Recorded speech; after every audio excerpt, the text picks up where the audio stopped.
স্বাগত ডেডলাইন ঢাকায়, আপনাদের সাথে আছি আমি গোলাম কিবরিয়া। অসহনীয় যানজট নগরবাসীর নিত্যসঙ্গী।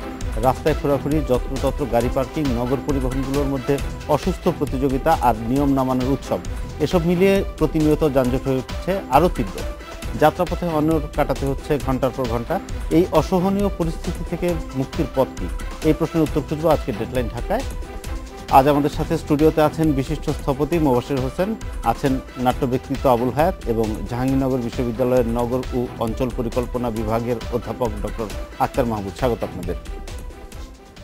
যানজট আমাদের অন্যতম প্রধান সমস্যা এবং এটা নিয়ে আগেও অনেক আলোচনা হয়েছে। আজকেও আমরা পথ খুঁজব আপনাদের মতো বিশেষজ্ঞদের কাছে, কি করে ঢাকা শহরকে যানজট মুক্ত করা যায়। যানজট মুক্ত নগরের প্রধান শর্তগুলো কি আপনার কাছে জানতে চাইছি, আর দ্বিতীয়ত কি পথ অবলম্বন করলে আমরা ঢাকা শহরকে যানজট মুক্ত করতে চাই। ঢাকা সহ আমাদের অন্যান্য বড় শহরগুলোও নিশ্চয়ই এর মধ্যে আসবে। আসলে আপনি শুরুতেই অনেক বড় একটা প্রশ্ন এবং বড় একটা দিক নিয়েই কথা বলছেন, সমাধানেরও উপায় চাইছেন। আমরা শুরু করি এভাবে যে নগর যখন তৈরি হয় এবং নগর যতদিন বড় হতে শুরু করে এবং এই বড় হতে যেদিন থেকে শুরু করে ততদিনে এটা তার চরিত্রটাও পরিবর্তন হতে শুরু করে। যে ছোট শহরের যে চরিত্র থাকে, যেরকম মোড অফ ট্রান্সপোর্ট থাকে, আর বড় শহরের মোড অফ ট্রান্সপোর্ট ভিন্ন রকমের। এখন আমি যদি এভাবে বলি যে একটা শহর যখন মিনিমাম 10 লক্ষ লোকের বসবাস হয়ে যায়, ততদিনে এটা সেরকম একটা অ্যাবিলিটি তার তৈরি হয় যে সেখানে মাস ট্রানজিট দেওয়া প্রয়োজন হয়ে যায়। তার আগ পর্যন্ত আমরা দেখি যে কার অথবা ইন্ডিভিজুয়াল যে কারগুলো আছে, প্রাইভেট ওনারশিপে যেসব ট্রান্সপোর্টগুলো আছে, সেই ধরনের ট্রান্সপোর্ট, নগর পরিবহন ব্যবস্থার কথা বলছি। কিন্তু পাবলিক ট্রান্সপোর্ট আমরা যখন একটা শহরের পপুলেশন লোক সংখ্যা যখন 10 লক্ষের উপরে চলে যায়, তখন আসলে আমরা এই আগের যেই মোড অফ ট্রান্সপোর্টগুলোর কথা আমি বলছিলাম যে ব্যক্তিগত গাড়ি, সেগুলোর উপর আর যদি আমরা নির্ভর করি, তাহলে আমাদের সেখানে 10 লক্ষের কোটা তো আমরা অনেক আগে পার হয়ে আসছি, কোটি লোকের থ্রেশহোল্ড পপুলেশন আমরা অনেক আগে পার হয়ে আসছি। কিন্তু আমাদের পরিবহন ব্যবস্থার সেই উন্নতিটা হয়নি। উন্নতিটা হওয়ার প্রয়োজন ছিল পরিবহনের ধরনের এবং ইনফ্রাস্ট্রাকচারের। সেই ইনফ্রাস্ট্রাকচারেরও উন্নতিটা হয়নি এবং ধরনেরও পরিবর্তন হয়নি। আপনি দেখবেন যে প্রত্যেকটা বড় শহরগুলার যেই ধরনের পরিবহন ব্যবস্থা থাকে, সেই পরিবহন ব্যবস্থায় সেখানে মেট্রো থাকে, সাবওয়ে থাকে, র্যাপিড বাস ট্রানজিট থাকে, সব ধরনের এই ট্রান্সপোর্ট সিস্টেমগুলো থাকে। শুধু সেখানে এই নেটওয়ার্কগুলো নানা রকমের নেটওয়ার্কের সমন্বয়ে একটা ইন্টিগ্রেটেড ট্রান্সপোর্ট প্ল্যান তৈরি হয়। সেই প্ল্যানটা আমাদের এখানে তৈরি আছে কিন্তু বাস্তবায়ন হয়নি। আপনি জানেন নিশ্চয়ই আমাদের 2008-এ আমরা স্ট্র্যাটেজিক ট্রান্সপোর্ট প্ল্যান, সেটা বাস্তবায়ন হয়নি। সে নিয়ে আমি নিশ্চয়ই আরো আলোচনাও হবে যে কেন আমরা বাস্তবায়ন করতে পারলাম না। এটা কিন্তু ফেজ ওয়াইজ বাস্তবায়ন করার কথা ছিল এবং যখন একটা প্ল্যান যখন পাস হয়ে যায়, অনুমোদিত হয়ে যায়, এটা কিন্তু এক ধরনের কমিটমেন্ট, আমাকে এটা বাস্তবায়ন করতেই হবে। আর যদি বাস্তবায়ন আপনি না করেন, তাহলে দেখা যাবে সময় পার হবে। উত্তরটা আমরা মোবাশ্বের হোসেনের কাছে শুনি একটু এটা নিয়ে। উনি একটা সুন্দর কথা বলেছেন। অ্যাকচুয়ালি ঢাকা শহরকে যানজট মুক্ত করার জন্য এক লং টার্ম একটা বিউটিফুল প্রোগ্রাম নেওয়া হয়েছিল। সেখানে ছিল প্রথম যে ধাপটি ছিল, আমি একটু স্ট্যাটিস্টিক্স যদি বলি তাহলে বুঝতে আরো সুবিধা হবে। বর্তমানে ঢাকা শহরে প্রতিদিন 50 লক্ষ লোক রাস্তায় নামে এবং একটা শহরে সাধারণত 25% জায়গায় রাস্তা থাকা দরকার, কিন্তু ঢাকায় সেই জায়গাটি রয়েছে 8% এবং এই 8%-এর আবার 40% forceful occupied by the hawkers এবং আনঅথরাইজড পার্কিং, কনস্ট্রাকশন মেটেরিয়াল ইত্যাদি ইত্যাদি ইত্যাদি। তাহলে আমরা কোন অবস্থায় আছি এটা আমরা জানতে পারছি। এখন এই 50 লক্ষ লোক প্রতিদিন যখন মুভ করে, তাদের দ্বারা তারা যেভাবে থেমে যায় চলাতে, এই কনজেশনের কারণে প্রতিদিন 20 লক্ষ ঘন্টা মানুষের এই বাণিজ্যিক ঘন্টা অপচয় হয়, যার মূল্য বছরে প্রায় 20,000 কোটি টাকা। 20,000 কোটি টাকা পার ইয়ার। তেল গাড়ি দাঁড়িয়ে পড়ে 12,000 কোটি টাকা প্রতি বছর ঢাকা শহরে। এখন আসেন আমরা যদি আমাদের পাবলিক ইউনিভার্সিটিগুলিতে অলমোস্ট বিনা পয়সায় লেখাপড়া করাতে পারি, কেন পড়ায়, কেন করি, সরকারের কি লাভ এখানে? সরকারের এই লাভ যে এই ছেলেবেলেগুলি দেশটাকে উন্নতির পথে নিয়ে যাবে, সারা বিশ্ব থেকে অর্থ নিয়ে আসবে। এই যে আমি হিসাবটা দিলাম, এটা আমার হিসাব না, ওয়ার্ল্ড ব্যাংকের হিসাব, ওনাদের হিসাব, এবং বলা হয় যে প্রতিদিন এটা আরো বাড়ছে।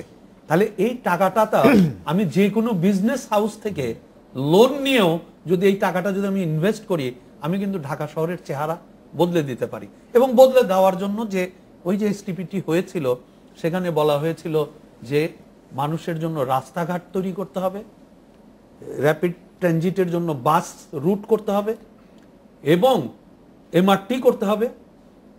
সব শেষে এই দুইটার প্রপার লিঙ্কেজের জন্য ফ্লাইওভার করতে হবে। অর্থাৎ ফ্লাইওভারটা ছিল থার্ড ফেজে, এটা ধাপে ধাপে, অর্থাৎ ক্লাস 1-এ ভর্তি করলেই ম্যাট্রিকে যাওয়ার রাস্তাটা। এখন আমরা দেখছি ফ্লাইওভার আমরা আগে করলাম কি, আমার সন্তানকে যা তুমি ক্লাস 10-এ ভর্তি হও, পরে ক্লাস 1 পড়ো। এটার কারণটা হচ্ছে রাজনীতি।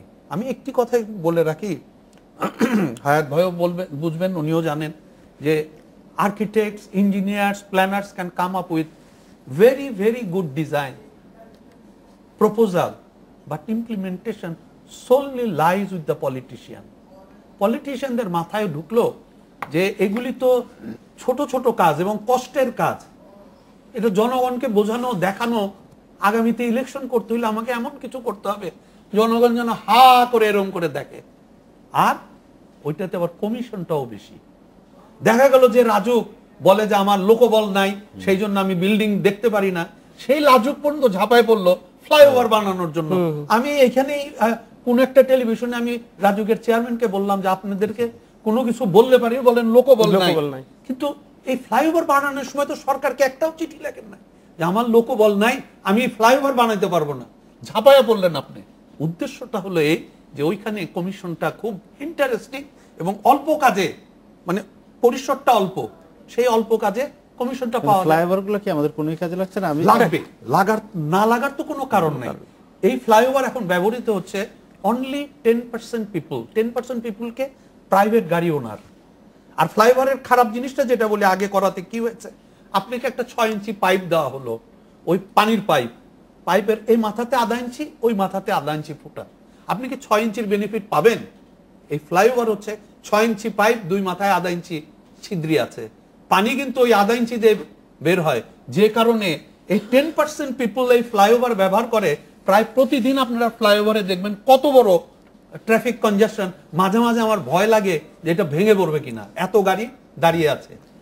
আমি যাচ্ছি একটু আবুল হায়াতের কাছে। এই তো গেল যানবাহনের অবস্থা, এর পাশাপাশি যদি আমরা দেখি যে পায়ে চললে যদি কেউ মনে করে যে যানজটে আমি নাকাল হব না, আমি হেঁটে চলে যাব, সেই পথ তো নাই আমাদের, ফুটপাথগুলো দখলে।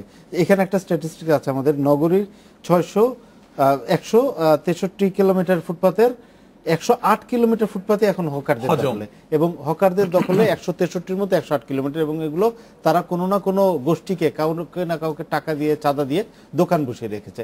একজন সাধারণ মানুষ, একজন নগরবাসী হিসাবে আপনি বিষয়টা এখানে একটু আপনাকে হায়াতের জন্য ওই যে যেটুক আছে বললেন, সেগুলোর ভিতরে আবার গর্ত, হ্যাঁ যেটুক হাঁটা যায় বা আপনি যে কোনো সময় ম্যান হলে পড়বেন, এবং অহরহ পড়ছে, মানে হেঁটে যে পার হয়ে যাব সেই পথ তো নাই আমাদের। আমরা গাড়িতেও যেতে পারছি না, হেঁটেও যেতে পারছি না, তাহলে আমরা যাবোটা কোথায়? হেলিকপ্টারে যাবেন? হ্যাঁ, এখন এই কদিন আগে আমার গিন্নিও একসময় বলছিলেন যে গাড়িতে যখন জ্যামে বসেছিল, বলো চলো এবার আমরা হেলিকপ্টার কিনি, যদি ছাদে ছাদে নামা যায় আর কি। মানে অবস্থাটা অনেকটা ওইরকমই হয়ে গেছে। এখন এখান থেকে আপনি মুক্তি চাচ্ছেন তো, যে মুক্তির তো কোনো পথ নেই, সবাই চাই। আমি যেটা মনে করি, এখন পর্যন্ত আমি এসব কোনো গভীর স্ট্যাটিস্টিক্সে যাচ্ছি না। আমার ফার্স্ট কথা হলো ঢাকা শহরের লোক কমাতে হবে, that is the prime requirement. আপনি এই শহরের যে পরিমাণ লোক থাকা উচিত তার 2 গুণ 4 গুণ 10 গুণ লোক বেশি আছে এখানে। আপনার ইনফ্রাস্ট্রাকচার অনুযায়ী তার 10 কি 100 গুণ লোক এখানে আছে। তা আপনি যে ইনফ্রাস্ট্রাকচার, যে বলছেন যে 2 ইঞ্চি পাইপ, তার ভেতর দিয়ে আপনি 6 ইঞ্চি পানি এখান থেকে ঢালছেন, তো সেটা তো ওখান থেকে বেরোবে না। বেরোতে গেলে যে কষ্টটা হবে এবং ওই পাইপটা যে ফেটে যাবে, এটা তো আমাদের আগেই বোঝা উচিত। যে এরিয়া যত কমতে থাকবে ওই প্রেশারটা একটু বাড়তে থাকবে। তো এখন আপনি ঢাকা শহরের লোক না কমিয়ে আপনি যদি প্রথমেই বলেন যে আমাদেরকে এটাকে ফুটপাত মুক্ত করো, এই যানজট ছোটাও, এটা তো সম্ভব না। মানে গোড়ায় যে হ্যাঁ, সমস্যাটা কারণ সেটি আমি আগে- আপনাকে একটা এক্সাম্পল দিই যে কিছুদিন আগে যানজট দূর করার জন্য আমাদের মাননীয় অর্থমন্ত্রী বলেছিলেন যে যে গাড়িতে 4 জনের কম লোক থাকবে সে গাড়ি রাস্তায় বেরোতে পারবে না। আপনার মনে আছে এটা? 4 জনের কম হলে কোনো প্রাইভেট গাড়ি রাস্তায় বেরোতে পারবে না। এরকম এবং আরো আরেকটা কিছু- অল্টারনেটিভ উনি দিয়েছিলেন যে মানে অড নাম্বারের গাড়ি শনিবার বেরোলে ইভেন নাম্বারের গাড়ি রবিবার বেরোবে, এইভাবে উনি সলভ করতে চেয়েছিলেন। কিন্তু উনি একবারও বলেননি যে গাড়ি আমদানি বন্ধ করো। এক্স্যাক্টলি। তাহলে আপনি কিভাবে সলভ করবেন? আপনি ঢাকার লোক আনা বন্ধ করবেন না আর আপনি ঢাকার ফুটপাত থেকে লোক সরাতে চাইবেন, এটা তো সম্ভব না। আপনাকে গোড়াতে যেতে হবে, বেসিকে কাজ করতে হবে। ওই যে কথাটা ও বলল যে আপনি আগেই ফ্লাইওভার বানিয়ে বসে রইলেন, কিন্তু ফ্লাইওভারের আগে যে জটগুলো আছে, যে সমস্যাগুলো আছে, দরকার ছিল, তো সেগুলো তো আপনি সারছেন না। পথচারী বিষয়ে আমি একটা ছোট্ট এক্সাম্পল আপনাকে দিই যে আপনি যে কাজটি করা উচিত ছিল। আপনি এয়ারপোর্টের পাশে একটা ছোট্ট ফুট ওভার ব্রিজ আছে, আপনি দেখেছেন? ওখানে রাস্তা হলো আপনার খুব বড়, যে 50 ফিট চওড়া, তারপরে কিন্তু 100 ফিট চওড়া, ওদিকে 100 ফিট চওড়া, সব গাড়ি জোরে এসে ওখান থেকে বেরোতে পারে না। কিন্তু কেউ এটা একবার চিন্তা করলো না যে ওই ফুট ওভার ব্রিজটাকে 100 ফিট চওড়া করা উচিত ইমিডিয়েটলি। আপনারা সেটা করছেন না। তাহলে আপনি কি করে ভাববেন যে এই মানুষকে আপনি সমাধান দিবেন যে ফুটপাতের লোক থাকবে না? পথচারী বিষয়ে আমার মনে হয় আরেকটু বলার প্রয়োজন আছে। কারণ হচ্ছে যে একটা আধুনিক শহরের যে ক্যারেক্টারিস্টিক্স, আধুনিক শহরের মধ্যে ওয়াকেবল সিটি, এটা খুবই গুরুত্বপূর্ণ। মানুষকে হাঁটতে দিতে হবে, মানুষ হাঁটবে, সে এনজয় করবে, এই শহরটাকে সে উপভোগ করবে। না, সেটা যে কিন্তু আমাদের স্বাস্থ্যের জন্য আমি বলছি, হ্যাঁ সেটাই। এখন এটার অনেকগুলো বেনিফিট আছে। আমাদের এসটিপিতেও পেডেস্ট্রিয়ান প্রায়োরিটিটা নাম্বার 1, পেডেস্ট্রিয়ানকে হাঁটতে দিতে হবে। এই শহরের 15% মানুষ পায়ে হেঁটে সে কাজে যায়, এবং এর মধ্যে 40% মানুষ আছে যারা প্রতিদিন 2 কিলোমিটারের নিচে মানে হেঁটে তার কাজটা করে। এরা প্রত্যেকেই কিন্তু পটেনশিয়াল পথচারী হতে পারে, সে পায়ে হেঁটে এই কাজগুলো করতে পারে। এখন পায়ে চলার পথ যদি আমাদের প্রত্যেকটা রাস্তায় ভালো অবস্থায় থাকতো, ওয়েল মেনটেন থাকতো, মানুষ পায়ে হেঁটে সে তার কাজকর্মগুলো করতো, সেটাতে যেটা হতো যে আমাদের এই পরিবহন ব্যবস্থার উপরে অসম্ভবভাবে চাপ কমে যেত। আপনি একটা বিউটিফুল সিটি দেখতে পেতেন, সবাই মানুষ হাঁটছে এবং রাস্তায় কথা বলছে, সে চলাফেরা করছে। কিন্তু সেটা সম্ভব না শুধুমাত্র আমাদের এই পরিকল্পনা ভালো। হবে। আমরা এই বিষয়ে আরো আলোচনা করব একটা বিরতির পর। নিচে একটা বিরতির সাথেই থাকুন।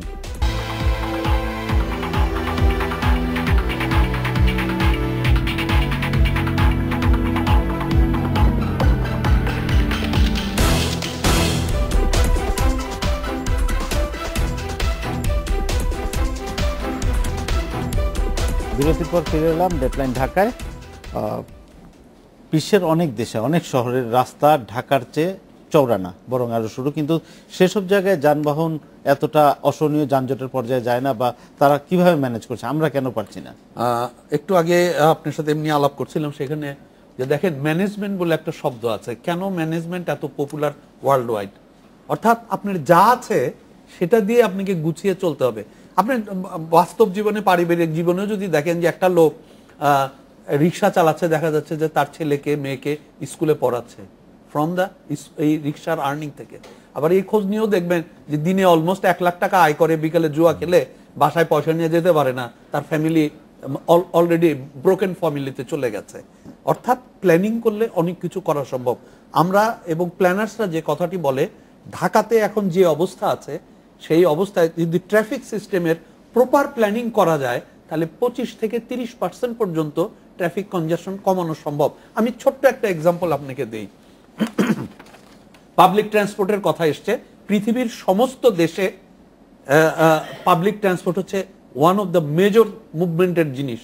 এবং সম্প্রতি আমি লন্ডনে আমার অভিজ্ঞতা আমি বলি, আমার ভাইয়ের সাথে, আমার ভাইয়ের কাছ থেকে শোনা, এবং সে যে কথাটি বলেছে যে একদিন মেট্রোতে সে যাচ্ছে, যাওয়ার সময় দেখে যে একজন লোক ওই হ্যান্ডেল ধরে দাঁড়িয়ে আছে মেট্রোর। তো দেখে বলতেছে যে এটা তো চেনা চেনা লাগে, সম্ভবত আমাদের prime minister. Ultimately he asked হিম, তুমি কি আমাদের প্রাইম মিনিস্টার ক্যামেরন? তুমি হাসতে হাসতে বলছে তো তুমি এটাতে যাচ্ছ কেন? বলে যে আমার পার্লামেন্টে মেট্রো দিয়ে গেলে সময় কম লাগে। এটা কি আপনারা এই অল্প কিছুদিন আগের কথা বলছি, তাহলে কি এটা কি আমরা, তাহলে তারা কিভাবে চলাফেরা করে? আমার প্রধানমন্ত্রী যখনই যিনি প্রধানমন্ত্রী হয় তার মুভমেন্টের জন্য রাস্তা বন্ধ করা হয়, তার মুভমেন্টের জন্য আইনত 45 মিনিট বন্ধ করা হয়, কিন্তু ঢাকা শহরের এটার এফেক্ট হয় প্রায় 1.5 থেকে 2 ঘন্টা traffic congestion all over the Dhaka. কারণ ঢাকা শহরে রাস্তার সংখ্যা কম, যে কারণে এই দুরবস্থা। এরপরে আসেন যে আমরা এটার থেকে মুক্তি কিভাবে পেতে পারি। দুটা প্রাইভেট কার যদি জোড়া লাগাত, দুটা গাড়িতে 10 জন প্যাসেঞ্জার উঠতে পারে। এই যে রাস্তায় যে জায়গাটি নেয় সেইখানে একটি বাস দাঁড়াতে পারে, এবং একটি বাসের ক্যাপাসিটি হচ্ছে 52, সর্বনিম্ন 52। তার মানে 10 জন ইস টু 52। ঢাকা শহরের প্রেক্ষাপটে এটা অবশ্য আরো অনেক বেশি। তো না, আমরা ধরে নেই যে 52 জন কমফোর্টেবল সিটে বসতে পারে, দাঁড়ালে তারও বেশি।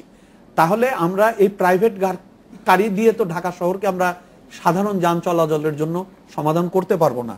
তবে একটি প্রশ্ন আমাদেরকে কিন্তু সবসময় খেয়াল রাখতে হবে, এই বাসগুলিকে যদি, যেটা এসটিপির ওয়ান অফ দ্য মেজর জিনিস ছিল, যে এই বাসগুলিকে গণপরিবহন অর্থাৎ ফ্র্যাঞ্চাইজের মধ্যে নিয়ে আসতে হবে, কয়েকটা কোম্পানিতে ভাগ করতে হবে। এই কোম্পানির আন্ডারে যদি এই বাসগুলি নিয়ে আসা যায়, আমরা ঢাকা শহরে অহরহ দেখতে পাই একটি বাস, তার পিছন থেকে আরেকটা বাস এসে পুরো রাস্তা ব্লক করে দিচ্ছে। কারণ প্রত্যেকটা বাসের মালিকের দাবি যে প্যাসেঞ্জার আছে সবগুলি আমি চাই। কিন্তু যদি আমি কোম্পানি করতাম, একটি কোম্পানিতে 200টা বাস, এই 200টা বাস একটার পিছনে আরেকটা যেত, কোনো বাস দাঁড়িয়ে থাকতো না, প্যাসেঞ্জার যেটাই পাক এই কোম্পানির আয় হতো। দিনের শেষে 200টা কোম্পানি একসাথে টাকা ফেলে ভাগ করে নিলে দেখা যায় যে তারা নর্মাল ওয়েতে যে টাকা আর্ন করছে এটাতে তেল খরচ অনেক কম, আর্নিং অনেক বেশি। আমরা তো এটা চাইলে 1 থেকে 1.5 মাসের ভিতরে ঢাকা শহরে এক্সিস্টিং বাস দিয়েই করতে পারি। কেন পারি না? এই বাসের মালিকদের ভিতরে অনীহা, সরকারের সদিচ্ছা নাই, এবং পৃথিবীর ইতিহাসে এই 100 জন বা 1000 জন প্যাসেঞ্জারকে ধরার জন্য কয়েক হাজার বাস ঝাঁপিয়ে পড়ছে, আর কোথাও নাই। তো এই অবস্থা থেকে বের হতে চাইলে 6 মাসের ভিতরে ঢাকা শহরে ট্রাফিক কনজেশন আমরা 30 থেকে 35% কমিয়ে ফেলতে পারি, খালি প্রপার প্ল্যানিং এর মাধ্যমে। আপনি ট্রাফিক সিস্টেমের কথা বললেন, আমি যাচ্ছি আবুল হায়াতের কাছে। যে আমাদের এখানে আমরা দেখছি যে স্বয়ংক্রিয় সিগন্যাল বাতি থাকা সত্ত্বেও ওগুলোর কেউ তো আক্কা করছে না, লাল বাতির সময় চলছে, সবুজ বাতির সময় থামিয়ে রাখছে। এই যে ট্রাফিক পুলিশ বা আমাদের যারা ট্রাফিক কন্ট্রোলের দায়িত্বে আছেন তারা ম্যানুয়ালি এটা কন্ট্রোল করছেন হাত দেখিয়ে, এটা তাহলে এত টাকা খরচ করে আমাদের এটা বসানোর কি মানে, কোনটা বেশি কার্যকর কি মনে হয় আপনার? এটার মানে তো ওনারাই বলতে পারবেন, কারণ বাতিও জ্বলছে, আবার ওনারা হাত দেখিয়েও লোক থামাচ্ছেন যেতে।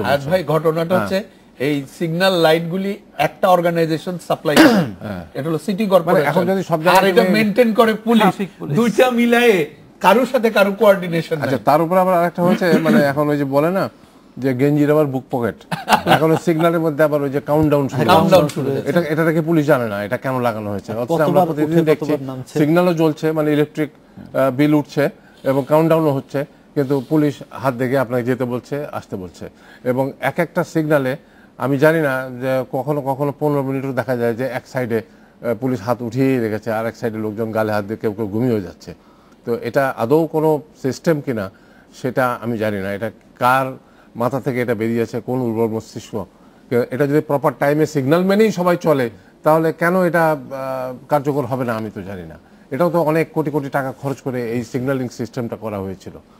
শুধু এটা বললে হবে না, আমার কথাটা হচ্ছে যেখানে আমি বলতে চাচ্ছি যে যেখানে আমি পৃথিবীতে আমি যে কটা দেশ গেছি, উন্নত দেশগুলো, সেখানে তো বড় বড় রাস্তা, বড় বড় সিস্টেম সব কিছুই আছে, কিন্তু তারপরেও তারা ট্রাফিক প্রবলেম বা যানজট সলভ করার জন্য একটা জিনিস করেছে যেটা একেবারে মানে জিনিস, সেটা হলো ওয়ান ওয়ে সিস্টেম। ঢাকা শহরে ওয়ান ওয়ে সিস্টেম, দুটো একটা রোড, সেটা একটা বেলি রোড আর আমার বাড়ির পাশে সার্কিট হাউস রোড ছাড়া আমি আর কোথাও দেখি না। কিন্তু one way is the basic মানে সলিউশন আমি মনে করি। আমরা এরকমও দেখেছি মানে যেখানে আপনার কোনো অতিরিক্ত পয়সা লাগবে না, সকালবেলা এই রাস্তায় এদিকে যাচ্ছে, বিকেলবেলা এদিকে যাচ্ছে। আপনি ঢাকা শহরে ওয়ান ওয়ে সিস্টেম ইন্ট্রোডিউস করতে পারলে অসুবিধা কোথায়? কলকাতা যদি এই সলিউশন দিয়ে তারা আজকে এই অবস্থা আসতে পারে, আমরা কেন পারবো না? আপনার পুলিশ কি কম আছে? কিন্তু পুলিশকে তো আমি কার্যকর দেখি না, কারণ আপনি যখন উল্টো মুখে গাড়ি ঢুকছে পুলিশ তো কেউ কিছু বলছে না। আমি যদি বলি যে এই যে শেরাটনের পাশে, এটা নির্ভর করে গাড়িটা কার, তার শেরাটনের পাশে ওই আপনার এখানে একটা প্রাইম মিনিস্টার একটা হাউস আছে বোধহয় ওখান থেকে যখন প্রতিদিন দেখি আমি রাত্রে যাওয়ার সময় উল্টো দিক থেকে প্রতিদিন ফ্ল্যাগওয়ালা গাড়িগুলো আসছে, তো এটার সাথে আমি কি বলবো? আমি প্রাইম মিনিস্টার অফিসের সামনে যদি সকালবেলা যখন যাই তখন তো প্রাইম মিনিস্টার অফিসে ঢোকার জন্য উল্টো দিক থেকে মন্ত্রীদের গাড়ি ঢুকছে, এটাকে আপনি কি বলবেন? তো আপনি যদি আইন না মানেন আপনি কি করে বলেন যে আমি আইন মানবো? আমি আইন না মানলে আমাকে ধরে নিয়ে যাবেন, আপনি তো আইন ভাঙছেন আমার সামনে, তা আমাকে আপনি বিরক্ত করছেন, ত্যক্ত করছেন, আমাকে ক্ষুব্ধ করছেন, তাহলে আপনি কি করে আশা করতে পারেন যে দেশের মানুষ যে আইন ভাঙছে তাকে আপনি বলবেন যে না আপনি আইন ভাঙবেন না, আপনি আইন মেনে চলেন? এটা তো হতে পারে না। এই যে পুলিশের বড় বড় অফিসাররা যাচ্ছেন, পেছনে আমার ফুট ওভার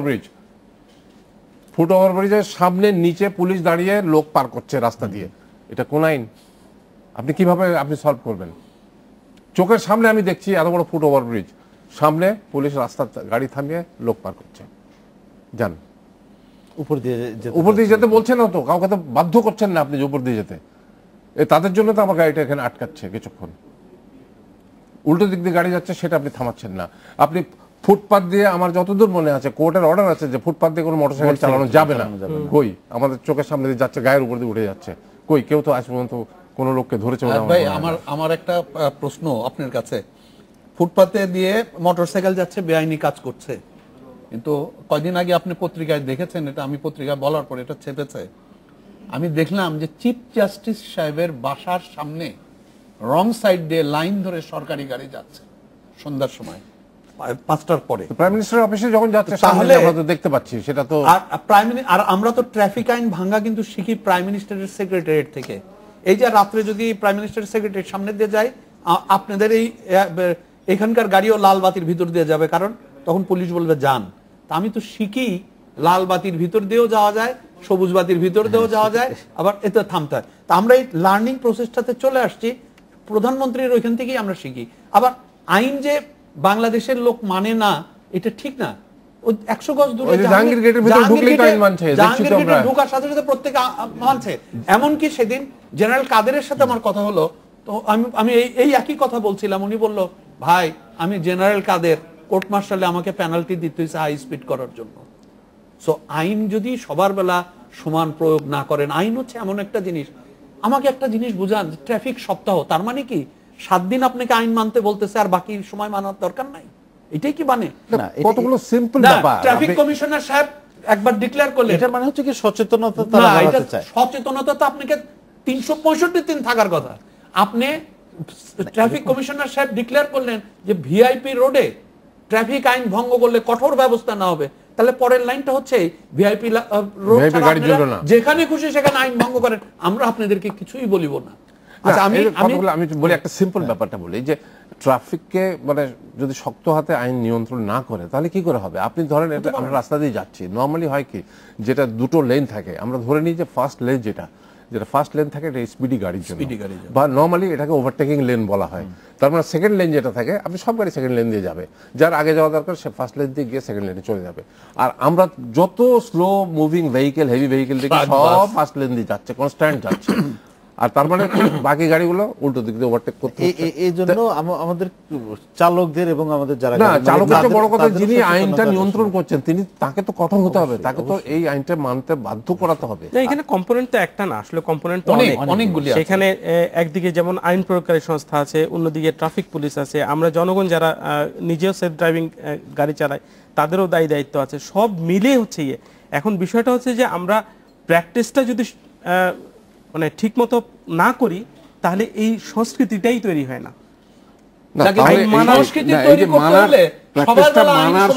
কারা তৈরি করবে? আমরা তো মনে করি যারা নেতা তারা আমাদেরকে এক্সাম্পল হিসেবে দেখাবেন। দেখেন এখন এই জিনিসটা আসলে আমি আপনাকে একটু ইন্টারাপ্ট করি। আমেরিকার একটি শহরে 6 ঘন্টা বিদ্যুৎ ছিল না। আমরা তো সবাই বলি যে সব আইন মানার দেশ ওইটা। 6 ঘন্টার ভিতরে পৃথিবীর ইতিহাসের হাইয়েস্ট রেপ হয়েছিল ওইখানে, হাইয়েস্ট দোকান লুটপাট হয়েছিল ওইখানে। তার মানে কি ওইখানের লোক আমাদের লোকের মতনই, আইনের ইমপ্লিমেন্টেশন থাকার কারণে দিনের ব্রডে লাইটে তারা আনতে বাধ্য। আমি আরেকটি উক্তি করব, সেটা হচ্ছে কোরআনের পাতা যদি আপনারা খোলেন দেখবেন বেহেশতে যাওয়ার কথা একবার বললে পারে 10 বার পানিশমেন্টের কথা বলা হয়েছে, কিভাবে গরম সেক দেওয়া হবে, কিভাবে টর্চার করা হবে। অর্থাৎ খারাপ এবং অন্যায়কে পৃথিবীর ইতিহাসে কোনো দেশে পানিশমেন্ট ছাড়া মোয়াশের ভাই এটা সম্ভব হয় নাই। পাশাপাশি অন্য এক এক্সাম্পল, গুড এক্সাম্পল আছে। স্টকহোমের সুইডেনে আমি রাত 12টার সময়ও নেইবারহুডের রাস্তায় যেখানে অন্য কোনো ট্রাফিক নাই, এমনও দেখেছি যখন লাইট রেড ছিল গাড়ি এসে সেখানে খালি নেইবারহুডের মধ্যে পুরো রাস্তা ফাঁকা দাঁড়িয়ে আছে। না তো সেরকম আপনি সূত্রপাতটাকে খুঁজে বের করেন, ওখানে পানিশমেন্টের মাধ্যমে এই জায়গায় হ্যাঁ সেটা তো আমি সেটাই বলছি যে মানে ভয়টার থেকে সে তার এটা আমি বলি আমার 72-73 সনে সিঙ্গাপুরে যাওয়ার সৌভাগ্য হয়েছিল। সিঙ্গাপুরের রাস্তায় পুলিশ যে ভর্তি দেখেছি এবং সিঙ্গাপুরের মানুষ কত খারাপ ছিল আমি প্রায় প্রতিটি টেলিভিশনে একটি কথা বলি, তাদের লিফটের ভিতরে লেখা ছিল সাধারণ মানুষের lift, this lift is equipped with urine detector. অর্থাৎ সিঙ্গাপুরের সেই সময়ের 72-73 সনের মানুষগুলি সেই লিফটগুলি এখনো আছে, এখনো ব্যবহার করা হচ্ছে। সাইনবোর্ডটা নিয়ে না সাইনবোর্ড আছে, আমি সেগুলোই ভিডিও নিয়ে আসছি। ওরা ওই হিস্ট্রিটাকে হাইলাইট করতে চেয়েছে। তাদেরকে কঠোর পানিশমেন্ট দেওয়ার পরে তারা কিন্তু এই প্রজন্মে এসে শিখে গেছে যে এটার বেনিফিট আমরা পাই। তো পৃথিবীতে কখনো আপনার পানিশমেন্ট ছাড়া ন্যায়কে প্রতিষ্ঠা করা যায় নাই। Everywhere we have to start it. ওনার ওই গল্পটা আমি দিল্লির ব্যাপারে শুনেছি সেটা আর কি, যে রাত 2টার সময় বাঙালি আমাদের কেউ ট্যাক্সিতে করে যাচ্ছিল, তো লাল সিগন্যাল দেখেছে, তো ওই শিখ ড্রাইভার গাড়ি দাঁড় করিয়েছে, তো বাঙালি বলেছে আর কি যে क्या भाई क्यों खड़ा है, पुलिस तो नहीं है चलिए ना, তো ওই শিখ বলেছিল পুলিশ নেই है लेकिन कानून तो है। এইটা তো বুঝতে হবে। আমরা একটা বিরতি নিয়ে আসি, তারপর আমরা আলোচনা করব। নিচে একটা বিরতি, সাথেই থাকুন।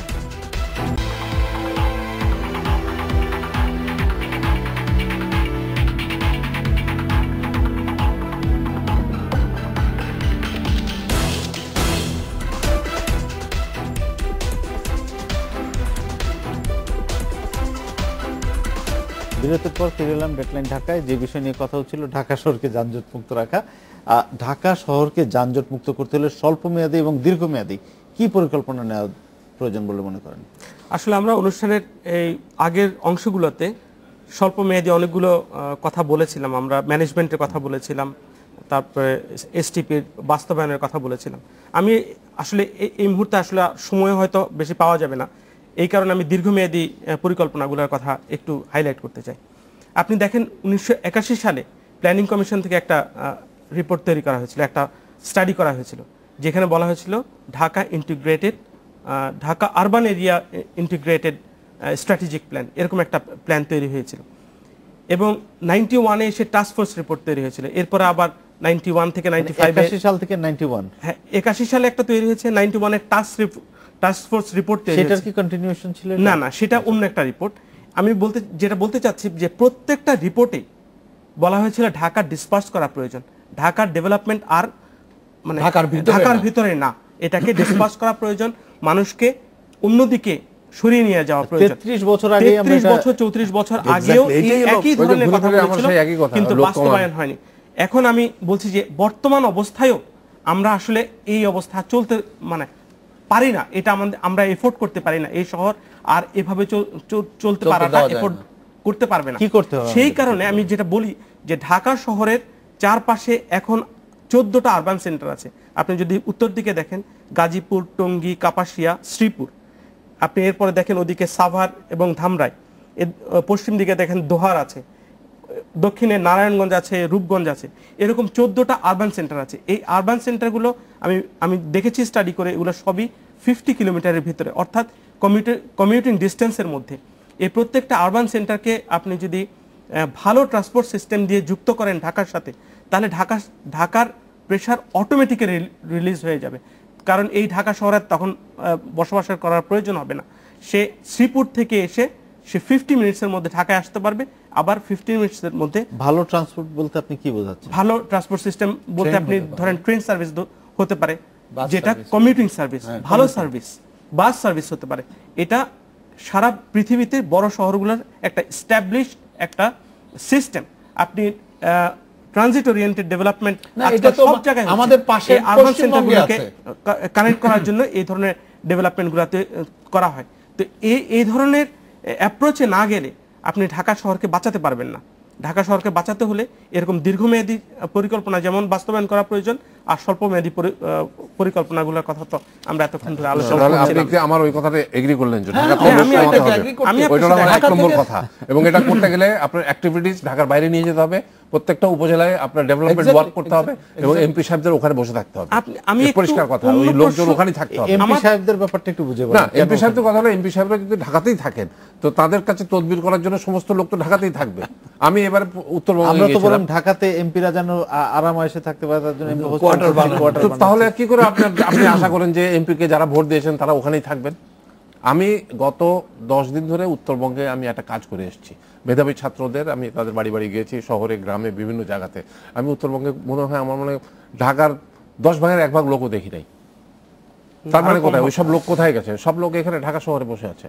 তা আপনি তাদেরকে ঢাকা থেকে কি করে বের করবেন? তাদেরকে কিছু কাজ দিতে হবে, তারাও তো রোজগার করতে চাইবেন। সেই কাজগুলো যদি না থাকে ওখানে তাহলে সেই উপার্জনের পথটা ওনারা কোথায় পাবেন? ঢাকাতে চলে আসছেন। ঢাকাতে উপার্জনের পাশাপাশি আরো কিছু ব্যাপার আছে, আমি বলি বাচ্চাদের Education, যে লোকটি মনে করেন যে ওই কাপাসিয়াতে Health- চাকরি করেন, health ডাক্তার, issue তার তে ফ্যামিলি থাকে এখানে। যে লোকটি রংপুরে চাকরি করেন তার ছেলে পরে ঢাকাতে সানবিমে বা স্কলাস্টিকায়। তো আপনি কি করে আশা করেন যে ওখানে যদি একটা স্কুল না করেন ওই লেভেলের, তাহলে উনি ফ্যামিলি ওখানে রাখবেন না? ফ্যামিলি এখানেই থাকবে। যে জন্য ডাক্তারদের আপনি বা ইঞ্জিনিয়ারদের অফিসে পাবেন না। ওই যে প্রায় পত্রিকায় দেখি যে হসপিটালে 10 জন ডাক্তারের মাত্র 1 জন আছেন, 9 জন ঢাকাতে বসে আছেন। আমি শুধু ডাক্তারদের কথাটা বলছি, এখানে প্রায় সব ক্ষেত্রে profession-ই তাই। সব প্রফেশনই তাই। তার মানে কি উনি নিজের স্বার্থেই করছেন, ওনার ছেলেকে মানুষ করার জন্য। ওখানে স্কুল নেই ভালো সেরকম, সুতরাং ওনাকে ঢাকায় রাখতে হচ্ছে। তো যেহেতু ঢাকায় family- একই কথা কিন্তু চিকিৎসার ক্ষেত্রেও প্রযোজ্য। হ্যাঁ, ভালো চিকিৎসার জন্য তো তাহলে আপনি যদি ওই ফ্যাসিলিটিস গুলো, ওই সেবাগুলো যদি ওখানে হাতের কাছে না দেন মানুষকে, তাহলে তো তারা ঢাকাতে আসবেই। মানে এগুলো বহুত পুরনো কথা। তারপরেও বলছি, রেলওয়ে সেন্টার ছিল চট্টগ্রাম, সেখান থেকে নিয়ে আসলেন ঢাকাতে। নেভি ছিল হেডকোয়ার্টার চট্টগ্রামে, নিয়ে এলেন ঢাকাতে।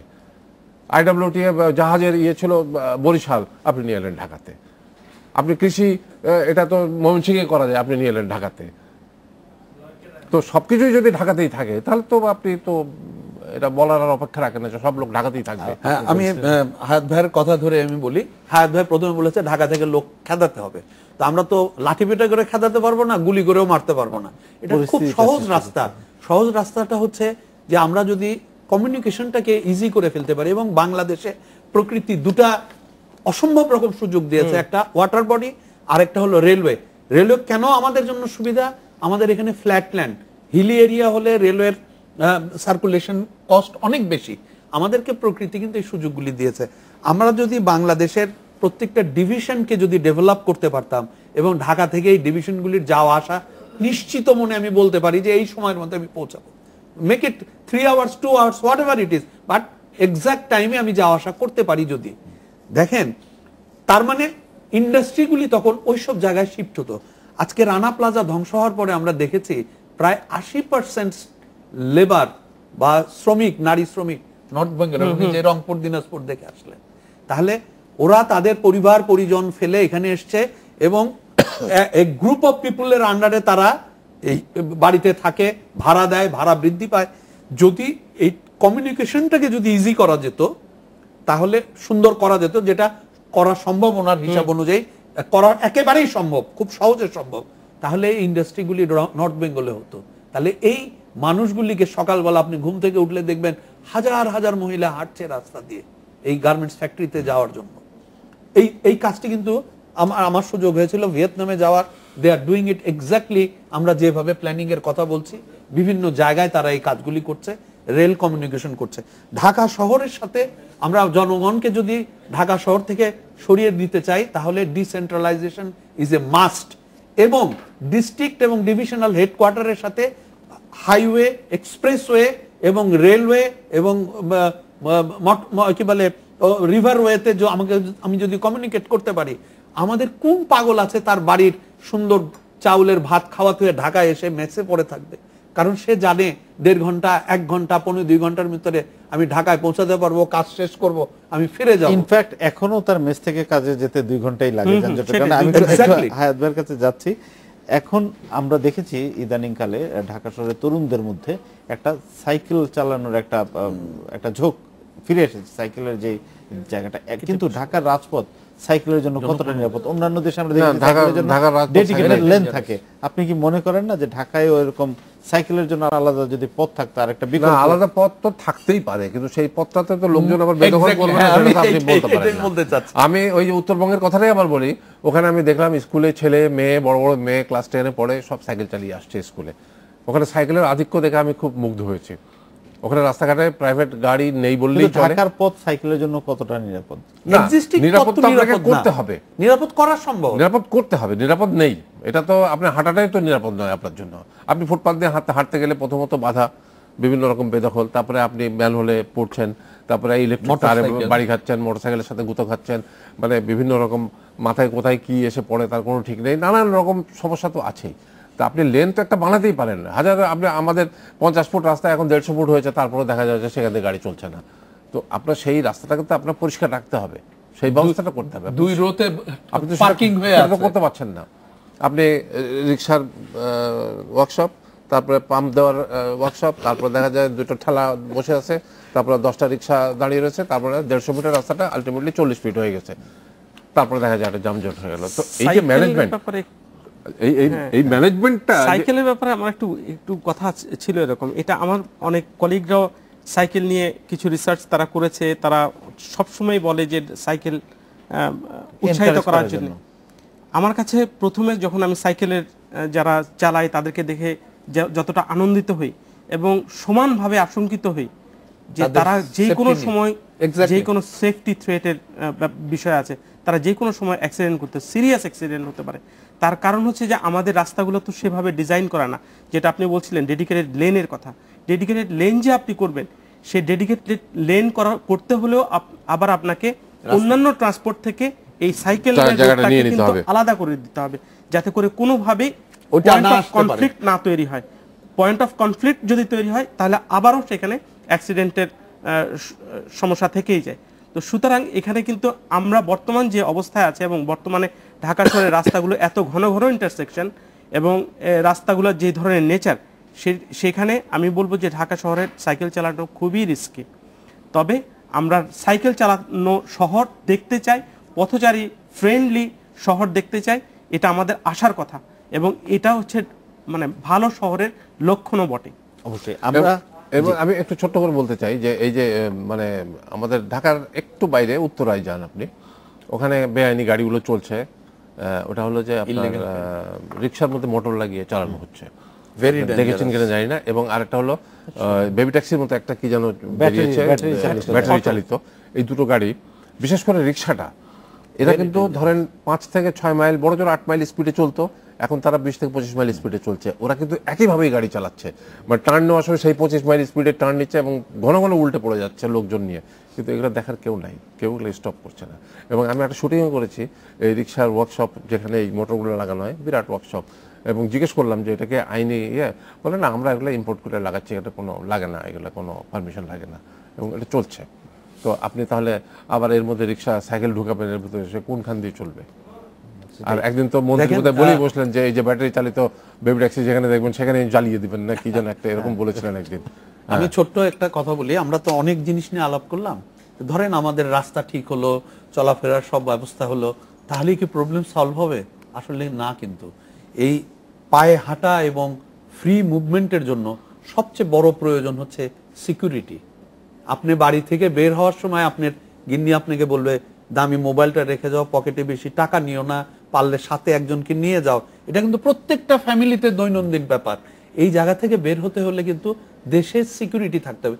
সিকিউরিটি ঢাকা শহরের সিকিউরিটি দেব, ঢাকার বাইরে সিকিউরিটি দেব না, এই ধরনের সিকিউরিটি এখনো আবিষ্কার হয় নাই।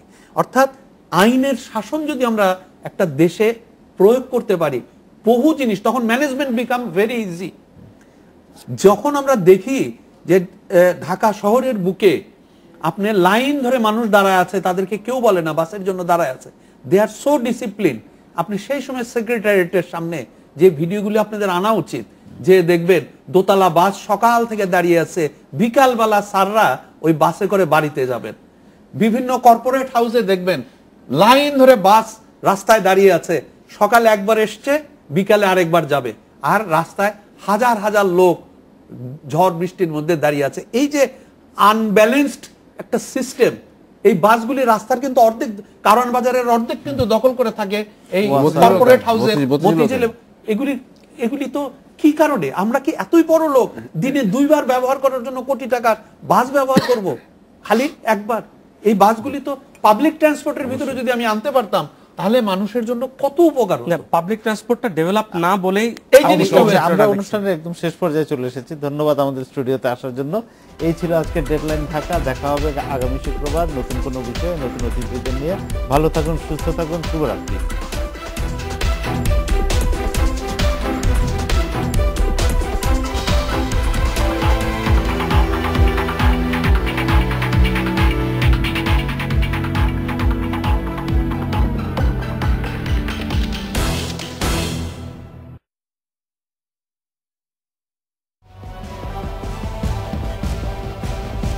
ডেডলাইন ঢাকা।